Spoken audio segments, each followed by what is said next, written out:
Hello everyone, welcome back to our channel. आज हम शुरू करने वाले हैं इंडियन पिनल कोड के एमसीक्यूज के पार्ट 2 से। पार्ट 1 में हमने डिस्कस किए थे question number 1 to question number 50 तक। आज हम इसी सीरीज को आगे बढ़ाते हुए डिस्कस करेंगे क्वेश्चन नंबर 51 से लेकर क्वेश्चन नंबर 100 तक। तो शुरू करते हैं बिना टाइम वेस्ट करते हुए। हमारा पहला question, question number 51। Question number 51 क्या कहता है?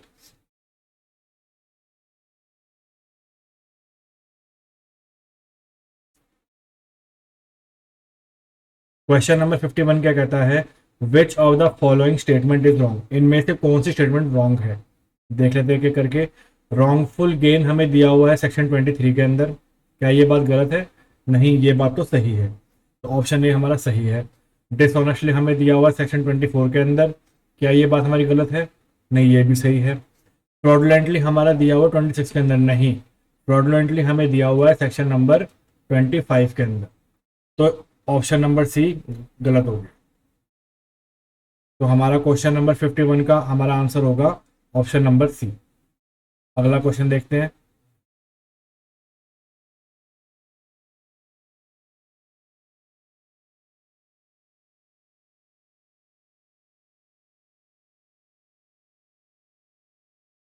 अगला क्वेश्चन है which one of the following section of IPC defines act? यहाँ पर क्या पूछा है कि एक्ट कौन से सेक्शन में हमें दिया हुआ है। तो इसने इनडायरेक्टली हमसे पूछ लिया एक्ट और ओमिशन की डेफिनेशन के बारे में। एक्ट और ओमिशन की डेफिनेशन के बारे में। और ये हमें कहाँ दे रखी है? ये हमें दे रखी है सेक्शन नंबर 33 के अंदर। 32 में हमें क्या दे रखा है? Word referring to an act of illegal omission.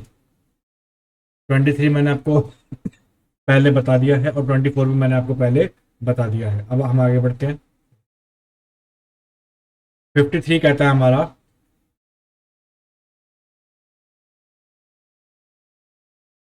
53 हमारा कहता है एक्स है, मिस्टर एक्स है, वो पिस्तौल के साथ गए, ठीक है, और वाई खाली हाथ था। एक्स पिस्तौल के साथ था और वाई खाली हाथ था। और ये दोनों कहाँ गए मिल करके? ये गए जेड की दुकान पर। और इनकी कॉमन इंटेंशन क्या थी? इनकी कॉमन इंटेंशन थी कि वहां जाकर हम क्या करेंगे? रॉबरी करेंगे, ठीक है। अब एक्स रॉबरी की मंशा से दुकान के अंदर घुस गया और उसने क्या किया? शूट कर दिया जेड को। जेड को शूट कर दिया। अब जेड महाराज वहां पे मर गए। अब यहां पर सवाल ये उठता है कि भले ही वाई एम्प्टी हैंडेड था, भले ही गोली एक्स ने चलाई हो, अब यहां पर सवाल ये उठता है कि क्या जो सजा मिलेगी यहां पर कौन सी मिलेगी? तो यहां पर इनका इंटेंशन क्या था? इंटेंशन था यहां पर रॉबरी करने का। रॉबरी करने का था, लेकिन यहां पर गोली भी चला दी गई है। अब जब गोली चला दी गई है तो यहाँ पर खून भी हो गया है। तो यहाँ पर अब जो सजा मिलेगी वो रॉबरी की और वो मर्डर की दोनों साथ मिलेगी। Option number D for question number 53। Question number 54, which one of the following is true regarding section 34 of IPC? IPC का सेक्शन 34 हमेशा बात करता है रूल ऑफ एविडेंस की। और अगर हम सेक्शन 49 की बात करें जो कि है कॉमन ऑब्जेक्ट, जो कि है कॉमन ऑब्जेक्ट, ये हमेशा बात करेगा सब्सटैंटिव ऑफेंसेस की। सब्सटैंटिव ऑफेंसेस की, ये बात ध्यान रखनी है। अगला क्वेश्चन देखते हैं। Question number 55, section 34 of IPC क्या है? रूल ऑफ एविडेंस है। अब इसके अंदर आप देखेंगे तो क्वेश्चन बार बार कुछ रिपीट हो रहे हैं, और वो रिपीट होने का मेरा एक ही पर्पस है कि आपको अधिकतर क्वेश्चन इसी के अंदर याद हो जाए, क्योंकि क्वेश्चन ऐसे के ऐसे आपसे पूछे जाएंगे और आपके आपने जब इस वीडियो को एक दो बार देख लिया होगा तो आपको वो क्वेश्चन करने में दिक्कत नहीं आएगी। अब अगर हम बात करें क्रिएट सब्सटैंटिव ऑफेंस की, तो ये मैंने अभी आपको ऊपर बताया था, ये बात है सेक्शन 149 की, और जो किसकी बात करता है? वो बात करता है हमारा कॉमन ऑब्जेक्ट की। अगला क्वेश्चन देखते हैं। Question number 56। क्वेश्चन नंबर 56 कहता है, इसको जरा ध्यान से पढ़ेंगे पहले। क्वेश्चन नंबर 56 हमारा कहता है, when a criminal act is done by a several persons in furtherance of common intention, each of such person is liable for the act in the same manner as if it were done by him alone. ये हमें किस चीज के बारे में बता रहा है? ये हमें सेक्शन 34 के बारे में बता रहा है, कॉमन इंटेंशन के बारे में बता रहा है। अब इसी के बेस पर एक फैक्चुअल सिचुएशन देख लो। ए है, बी है, सी है और डी है। कितने लोग हो गए हमारे पास? 4 लोग हो गए। कौन है? बेरोजगार है, अनएम्प्लॉयड है। इन्होंने क्या किया? Decided to loot the house of a rich businessman one night. इन चारों ने मिलकर ये डिसाइड किया कि हम एक रात को जाएंगे, एक रईस व्यक्ति है हमारे एरिया में, सपोज मिस्टर एक्स कोई रईस आदमी है, उसके घर में हम क्या करेंगे? रात को हम लूट करेंगे। करेंगे, बढ़िया बात है, करो। When all of them were about to jump the compound of the wall, D decided to remain at the gate of and warn them. जब इन चारों ने ये फैसला कर लिया कि भैया हम इस तारीख को अब रात को हम कूदेंगे, और वो वहां पहुंच गए। अब जैसे वो कूदने वाले थे तो जो मिस्टर डी था उसने बोला कि तुम तीनों अंदर जाओ और मैं बाहर रह करके तुम्हें सचेत कर दूंगा कि कोई आ रहा है या नहीं आ रहा है, ठीक है। अब इसमें क्या हुआ? ए, बी और सी, इन तीनों ने अंदर एंट्री मार ली और क्या किया? कैश चुरा लिया और सोने के जेवर चुरा लिए। बहुत अच्छी बात। While coming out of the house, B tripped on a rubber hose pipe creating a sound. अब जैसे ए, बी, सी ये तीनों पैसा गहना चुरा करके उस बिजनेसमैन के घर से बाहर निकल रहे थे, तो जो बी है उसका पैर टकरा गया एक रबड़ की पाइप से और उससे आवाज हुई। और उस आवाज को सुन करके क्या हुआ? जो उस बिजनेसमैन का वॉचमैन था वो जाग गया। और वो इन दिनों के पीछे पड़ गया। अब बी ने खुद को बचाने के लिए क्या किया? बी ने वो रबड़ पाइप उस वॉचमैन की गर्दन पे मार दी। B suddenly took the rubber hose and strangle the watchman neck. और उसको गर्दन के मारने की वजह से क्या हुआ? वॉचमैन की वहीं पे डेथ हो गई। अब बाद में लेटर ऑल ए, बी, सी और डी, इन चारों को अरेस्ट कर लिया गया और इनके ऊपर प्रोसिक्यूशन चलाया गया। अब यहां पर सवाल ये उठता है कि जो ये ए, बी, सी, डी थे, इनका इंटेंशन क्या था? इनका इंटेंशन खुला खुला ये था कि हमें लूट करनी है, और इन्होंने कर ली। अब यहां पर हालांकि ये जो खाली जो प्रहार किया था, जो रबड़ की पाइप से अटैक किया था वॉचमैन के ऊपर, वो किसने किया था? वो मिस्टर बी ने किया था। अब यहां पर सवाल ये उठता है कि भैया ये जो बी, जिसने खून किया, जिसने मर्डर किया, जिसने उसको मारा, क्या खाली बी ही दोषी होगा या ए, बी, सी, डी चारों दोषी होंगे? तो इस वाले केस के अंदर क्या होगा? इस वाले केस के अंदर हमारा चारों के चारों दोषी कहलाए जाएंगे। क्यों? क्योंकि यहां पर चारों का कॉमन इंटेंशन था और यहां पर यह संभावना भी थी कि अगर कुछ होनी अनहोनी हो जाए तो ये काम भी हो सकता है। इनको इस बात का पता था। तो हमारा आंसर होगा A, B, C and D all are liable for a robbery and murder. Robbery क्यों? क्योंकि उनका इंटेंशन तो था साफ साफ। अब उसमें से एक आदमी ने मार दिया तो उसके लिए लायबल चारों होंगे। Murder of a watchman as it was done in order to carry on the common plot. Option number 3 for question number 56। अगला question, what constitute the gist of an offence under section 34? 34 का offence के gist बताना है। 34 बोले तो common intention, और अगर common object का जिस्ट पूछता तो आपसे तो वो था सेक्शन 149। 34 के अंदर दो या उससे ज्यादा हो सकते हैं। 149 के अंदर 5 या उससे ज्यादा हो सकते हैं। अब इसके अंदर हम बात करेंगे हमेशा 149 वाले में अनलॉफुल असेंबली। हालांकि अभी जब क्वेश्चन आगे आएंगे तो उसमें भी आपको मैं विस्तार से बता दूंगा, लेकिन अभी इतना याद रखना। आगे देखते हैं। imputed liability imputed criminal liability principle is laid down in which of the following provision of common intention। अब जहां पर भी बेटा बात आ जाए ना imputed criminal liability की, वहां पर आंख बंद करके सेक्शन 34 एंड 149 मार्क कर दो, ये बात ध्यान रहेगी। Option number B.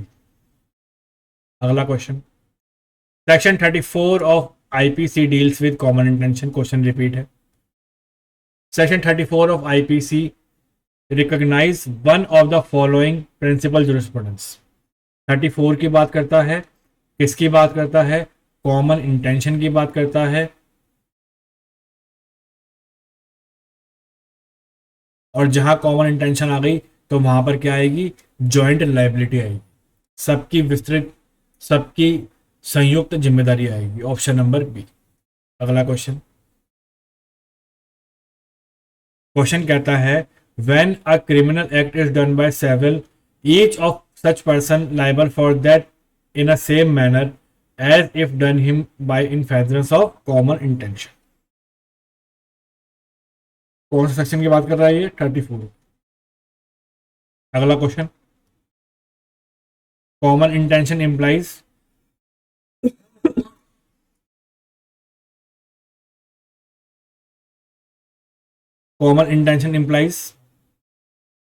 Pre arrange planning. Option number B. अगला क्वेश्चन,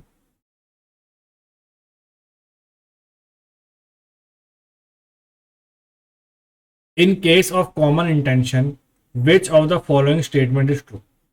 कौन सी स्टेटमेंट सत्य है कॉमन इंटेंशन के संदर्भ में? देख लेते हैं। Member of a mob are presumed to have common intention of an offence committed. गलत। It in excluding the gang rape it is necessary for the common intention to be there for a beginning. गलत बात। अगला, for establishing a common intention it is necessary to prove individual act of the accused by direct evidence। गलत बात। अगला, in case of gang rape it is not necessary for the common intention to be formed in the beginning। यहां तक की बात सही है। Gang rape हो रहा है, उसके अंदर शुरुआत से किसी की मंशा हो, ये साबित करने की जरूरत नहीं है। It can be developed at the last minute before the committing of offense। Option number D, correct answer। अगला क्वेश्चन,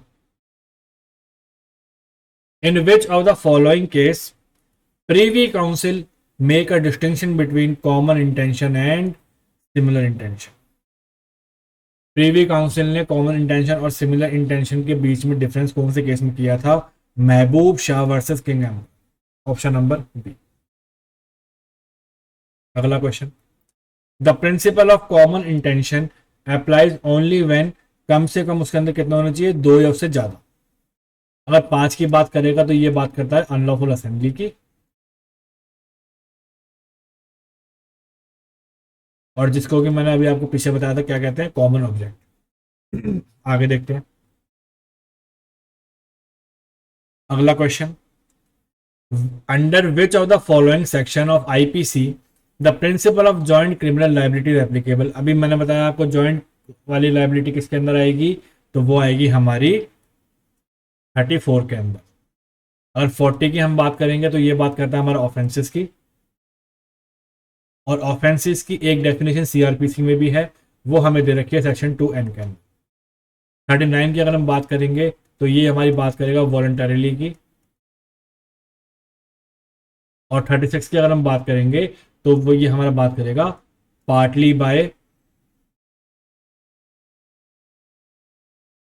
एक्ट और partly by omission.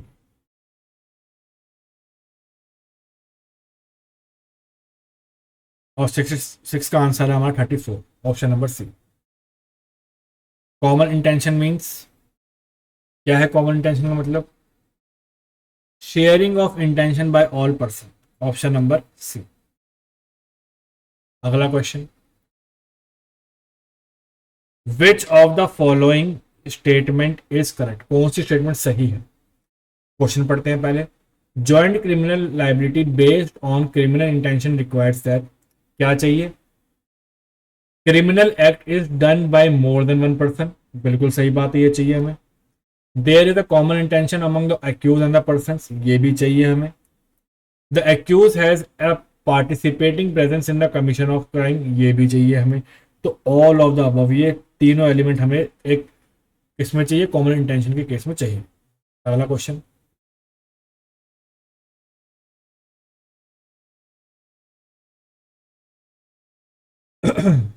In which of the following case the distinction between common intention and similar intention made, किसमें हुई थी? अभी बताया था मैंने, महबूब Shah versus king emperor में। अगला question, question number 70, which of the following is not the meaning of expression common intention under section 34 of IPC? क्या नहीं है, क्या मीनिंग नहीं है? ऑप्शन ए देखते हैं, a pre arrange plan, prior meeting of mind, prior consultation in between all the person constituting the groups, ये तो है। A desire to commit a criminal act without any contemplation of the consequences, ये नहीं है। Option number B. अगला question,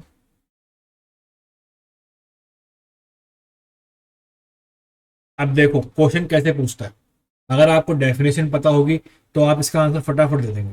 कैसे? When a criminal act is done by several person in furtherance of common intention of all, each of one of them is liable, इसलिए liable किस act के लिए? जैसे कि वो एक्ट उसने अपने खुद किया हो, as if it was done by each of them in a singular capacity. Option number D. अब देखो सेम क्वेश्चन है, लाइन चेंज हो गई है। कैसे? When a criminal act is done by several person in furtherance of common intention of all, each of such person is liable for that act in a same manner as it were done by him alone. दोनों में फर्क समझ में आ गया? Option number B for question number 72।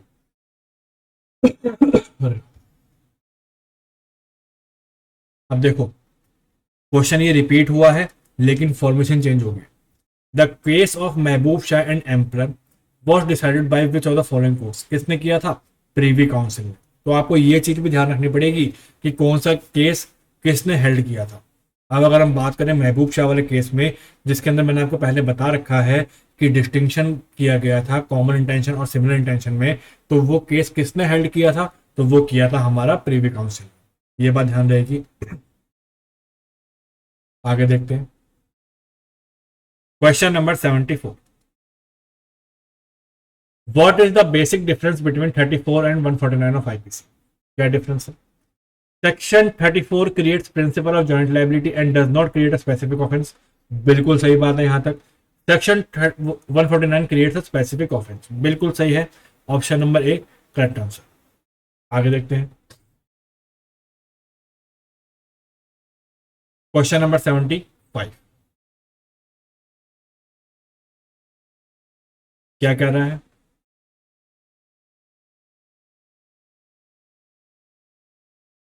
Which of the following distinguishes section 34 of IPC and 149 of IPC? क्या कहता है देख लेते हैं। सेक्शन 149 क्रिएट सब्सटेंटिव ऑफेंसेस, सही बात है यहां तक। 34 डज नॉट क्रिएट ऑफेंसेस, ये बात सही है, तो ऑप्शन नंबर ए हमारा सही। Option two, section 149 requires common object, यहां तक की बात सही है। 34 रिक्वायर्स कॉमन इंटेंशन, ये बात भी सही है, तो ऑप्शन टू भी हमारा सही है। सेक्शन 149 रिक्वायर्स 5 या उससे ज्यादा आदमी, बिल्कुल सही बात। 34 रिक्वायर्स 2 या उससे ज्यादा आदमी, ये भी सही बात। तो option number 1, option number 2 and option number 3 all are correct. आगे देखते हैं, क्या कहता है क्वेश्चन ये। Question number 76,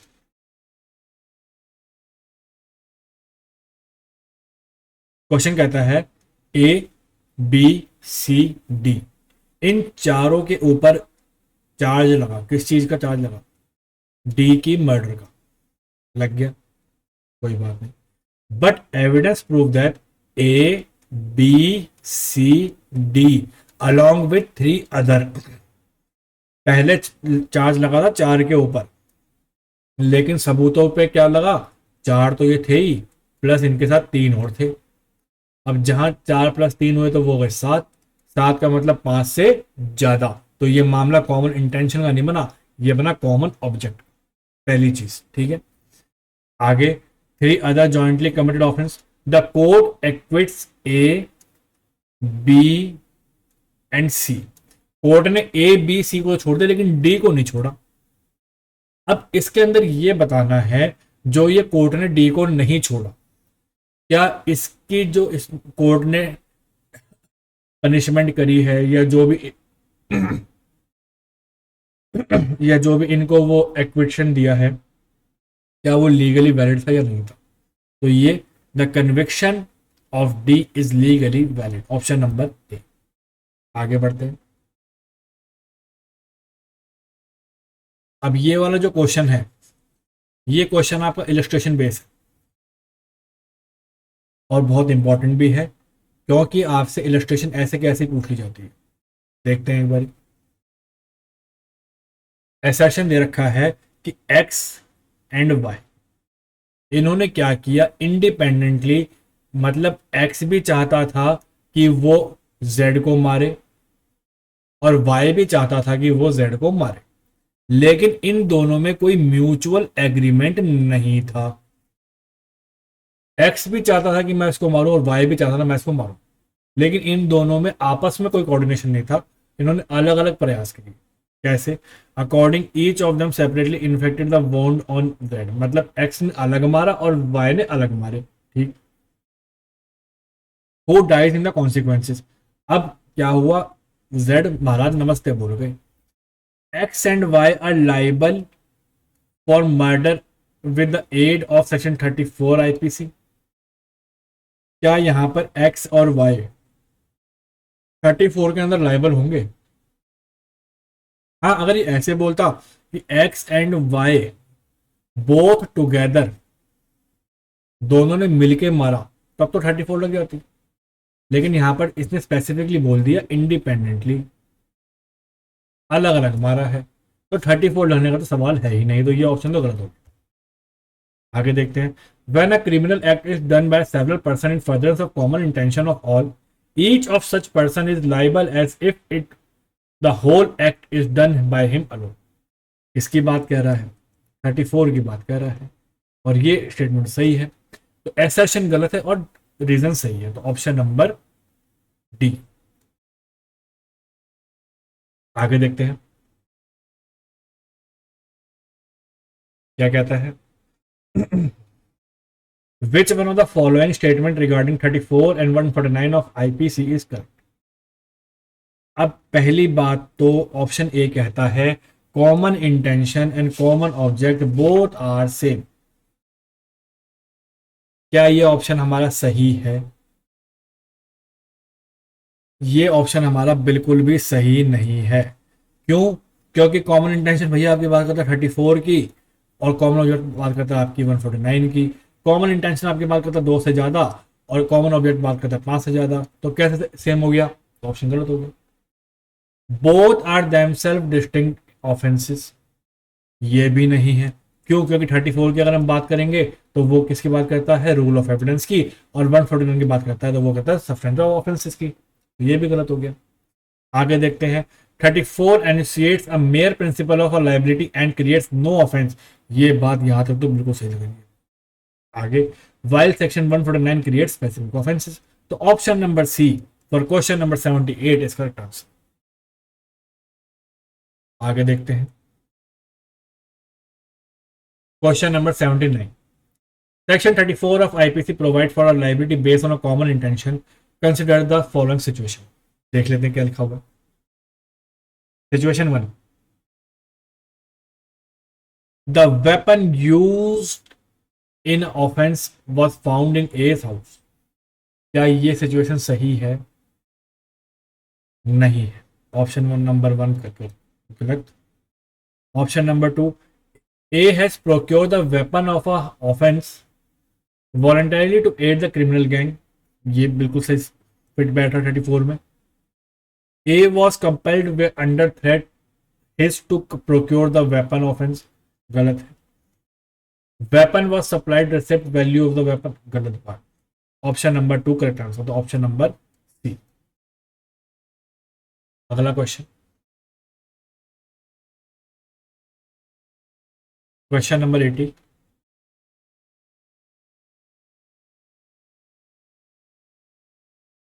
consider the following statement, section 34 of IPC does not apply, कहां पर अप्लाई नहीं होगा?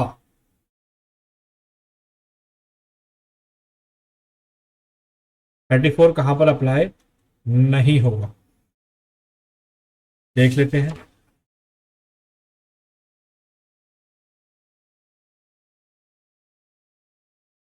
ऑप्शन नंबर 1, 5 और more person assembled where one killed A, भैया 5 या उससे ज्यादा की बात आ गई है, तो ये तो कॉमन ऑब्जेक्ट होगा, ना कि इंटेंशन, तो ये बात तो, ये तो नहीं होगा। पहला, A and B who are enemies of C decided distinctly to kill A kill C when B also present, ये हो सकता है। तो ऑप्शन नंबर 2 तो हो सकता है, लेकिन 1 नहीं हो सकता। तो अभी तक हमारा 1 नहीं होगा, कि इसने पूछा भी क्या है, नॉट पूछा, तो 1 नहीं होगा, 2 होगा। The presence of any person who participated in the pre arrange plan is not necessary at the time of actual commission of crime, ये भी बात सही है, तो ये भी हो सकता है। Privity of mind of all the accuse is essential ingredient for the commission of a crime in this, ये भी हो सकता है। तो ऑप्शन नंबर डी, 1, 3 एंड 4। आगे बढ़ते हैं।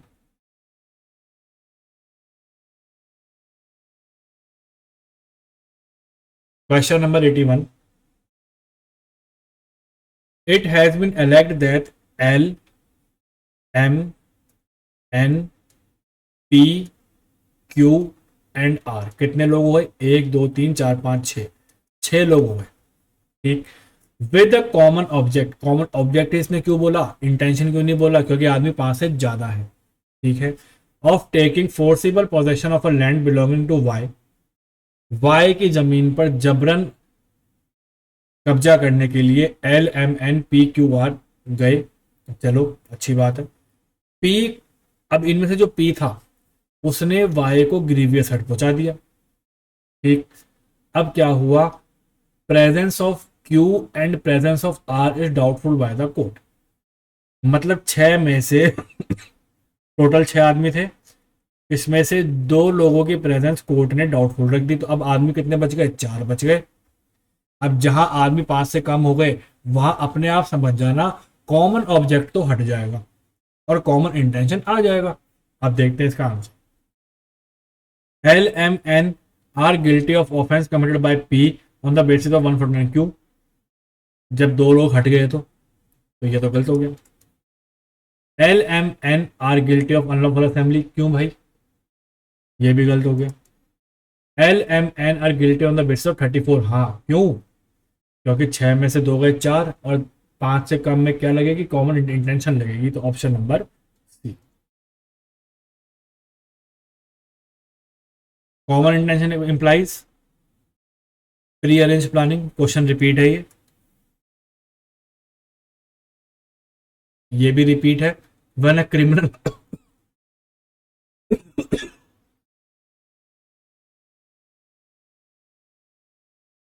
ये भी रिपीट है हमारा।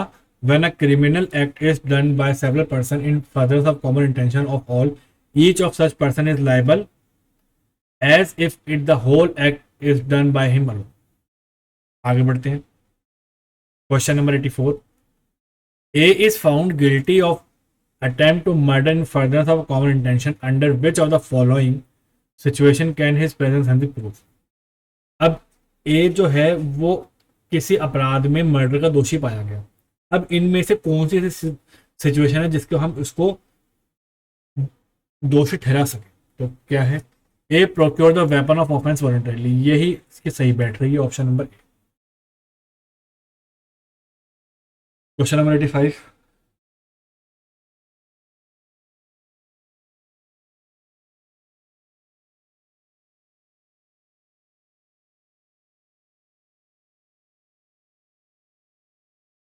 क्वेश्चन नंबर 85 क्या कहता है हमारा? 85 कहता है when a criminal act is done by several person in furtherance of common intention of all, each of such person is liable for the act in the same manner as if done by him alone. ये question में हमारा repeat हो गया है। अब आप में से कई बच्चे ऐसे भी सोचेंगे कि सर ये क्वेश्चन बार बार रिपीट क्यों हो रहे हैं। तो मेरा आपसे सिर्फ एक सिंपल सा आंसर होगा कि ये क्वेश्चन जो रिपीट हो रहे हैं तो ये मान लेना कि ये क्वेश्चन बार बार पूछे गए हैं। और एक और पर्पस भी है मेरा कि आपको क्वेश्चन लगभग इसी में याद हो जाए, इसीलिए आप थोड़ा सा कष्ट कर लीजिए, थोड़ा सा कष्ट मैं करूँगा। अब देखते हैं क्वेश्चन नंबर 86। एक्यूज पर्सन है, उसको चार्ज किया गया है 302 रीड विद 149। तो यहाँ पर क्या समझेंगे कि भैया आदमी कितने थे, 5 से ज़्यादा थे। The existence of a common intention among the accuse person was establish from the surrounding circumstances from their conduct frame under 34। अब जहां पर 34 की बात आ गई तो वहां पर कोर्ट ये भी समझ सकती है कि आदमी कम भी हो सकते हैं। तो यहां पर हमारा होगा it is possible to convict the accuse with the aid of section 34। क्यों? क्योंकि यहां पर केस डाउटफुल हो गया। आगे बढ़ते हैं। क्वेश्चन नंबर 87 क्या कहता है? The difference between 34 and 149 of IPC is that section 34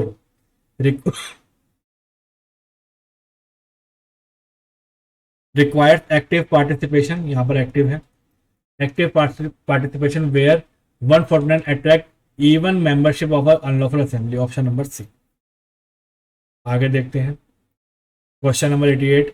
the difference between section 34 and 149 is, क्या डिफरेंस है? आपको अभी तक तो याद हो भी गए होंगे।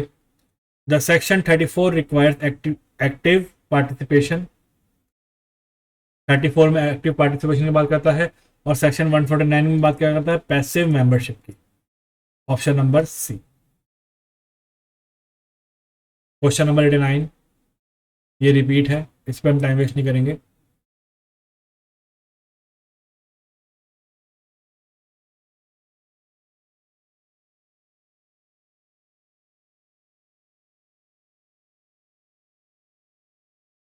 अब ये क्वेश्चन देखो, हालांकि सिंपल है लेकिन ट्रिकी है। क्वेश्चन ध्यान से पढ़ना। विच one of the following is not an essential element, not पूछा है, not an essential element of 34। Criminal act criminal act done by several person, ये तो है। Criminal act done in furtherance of common intention, ये भी है। Pre arrange plan between person doing, ये भी है। Act done in furtherance of common object, ये नहीं है क्योंकि ये बात करता है 149 की। इसने क्या पूछा है? एसेंशियल एलिमेंट नहीं है किसके, वन सेक्शन 34। ये बात ध्यान रहेगी। क्वेश्चन सिंपल था लेकिन ट्रिकी था। अगर आपने ध्यान से नहीं पढ़ा होगा तो आप इन तीनों में से आंसर टिक करके आते। आगे बढ़ते हैं।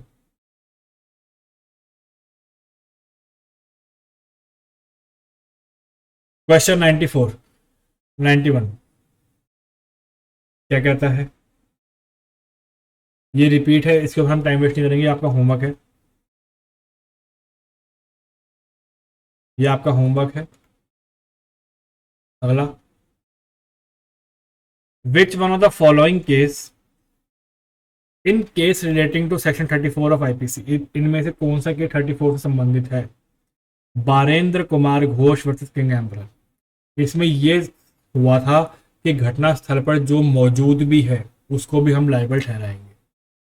इसकी अभी एक्सप्लेनेशन वाला एक केस आगे भी आएगा, उसमें मैं आपको इसको विस्तार से बताऊंगा। अभी के लिए आपको ध्यान रखना है सेक्शन 34 का केस है Barendra Kumar Ghosh versus king emperor. आगे बढ़ते हैं। For the application of 34 there must be at least 2 और more persons, option number. Question number 94 repeat है, ये आपका होमवर्क है। ये क्वेश्चन 2 बार आ चुका है पहले भी। इसका आप मेरे को आंसर कमेंट बॉक्स में करेंगे। क्वेश्चन नंबर 95 ये भी रिपीट है, क्योंकि मैंने आपको पहले कहा था कि क्वेश्चन रिपीट आएंगे और इसमें ये रिपीट तो है लेकिन एक ट्रिक है, वो आप मेरे को इसका आंसर कमेंट बॉक्स में बताएंगे। आगे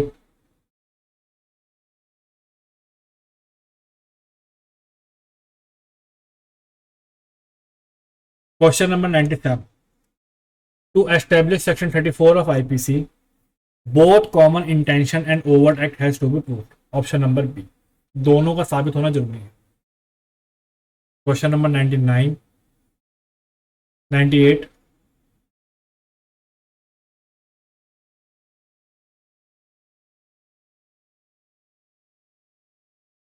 क्वेश्चन नंबर 98 कहता है हमारा, give correct response with respect to the difference between 34 and 149। Active participation is needed in 34 does not necessary in 149। Option number B. अगला क्वेश्चन, ये क्वेश्चन इंपॉर्टेंट है। The phrase in furtherance of common intention of all, ये कब जोड़ा गया था IPC के section 34 के अंदर, कब जोड़ा गया था? तो ये जोड़ा गया था by amending act of 1870। Option number B. और आज के सेशन का last question, sorry question number 99 आज का लास्ट है। आज हमने